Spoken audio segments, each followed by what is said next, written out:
When I was growing up, my family owned a cabin in Hancock, New York, in the Catskills. It was mainly used for hunting, but we'd also drive up there to hike, ride quads, make campfire smokes, and just be in nature. This cabin was small. It was actually a trailer that was affixed into the ground, and then added onto slightly. Because of this, my cousin and I would share a big bed in the main part of the trailer, and my dad would sleep on the couch. But we were all virtually in the same room. One night when I was about 10, I woke up to use the bathroom in the middle of the night and saw a man standing at the end of the bed staring at me. I knew instantly he was a ghost, as he was translucent and was dressed like he was from the mid-1800s. Quickly, I threw the cover over my head and squeezed next to my cousin, terrified. I must have passed out because the next thing I knew, I was on the floor of the trailer next to the couch. I could hear my dad snoring loudly, but every time I tried to reach out to wake him up, something would grab my hand and pull it back. The next morning, I woke up on the floor of the trailer with my hands over my head. I woke up in an even weirder position the following night, when my cousin and I awoke with the bed covered in vomit. It was from me, but I had no recollection of throwing up, and I'd never thrown up in my sleep before. And that's where things get even more creepy. The next 2 times that I went to the cabin, I ended up waking up covered in my own vomit, with barely any recollection of throwing up. This is something that had never happened to me before, but yet it was happening constantly at the cabin. Eventually, we sold the cabin, though years later I was told that a family member once claimed to see a UFO landing in the yard when he got up to use the toilet at 3 a.m.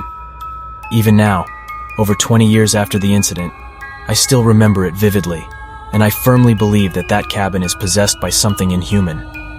Many people imagine injuries and lost passports when thinking about travel horror stories, but for me, it's definitely this. My house was built in 1904. It is a single-family home, wood frame setting on a concrete block foundation. I've been living here for about 12 years. Of all the weird things that my siblings and me have seen or heard in this house, this one event is my favorite. This happened to my brother. About 10 years ago, my brother and his best friends had started a garage band playing mostly Spanish rock, alternative music, but in Spanish. His friends could only get together on Sunday afternoons. They would practice into the early evening, and they would usually call it quits by 8 p.m. This was the time I usually showed up and went to bed, because I worked the graveyard shift. This happened in late fall, so the days were getting shorter. They had just finished a long session when the decision to head to someone else's house came about. My brother handed his car keys to his buddy so they could load up the equipment. Everyone had filed out of the basement, but the tricky part was that they needed to walk all the way to the back of the basement, up the back stairs, through the kitchen doorway, down the hall into the living room, and out into the front porch. Everyone was outside sitting in my brother's truck waiting for him.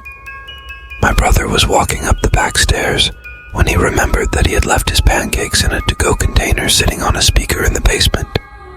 He made the decision to go back. Now the basement is not clean, with full sight lines. There had been partitions made, and the boiler and main heating unit are right smack in the middle. So after my brother walks back, he's about to retrieve his food container, when out of the corner of his eye he sees it. It is a shadowy figure right at his peripheral vision. This feeling of dread and uneasiness washed over my brother. We had been taught that if you are in the presence of a spirit or ghost, and you felt a bad vibe, to say quick prayer or to cuss at it. My brother chose the latter. He basically just told it, "Hey, fuck you, I don't have time for this shit."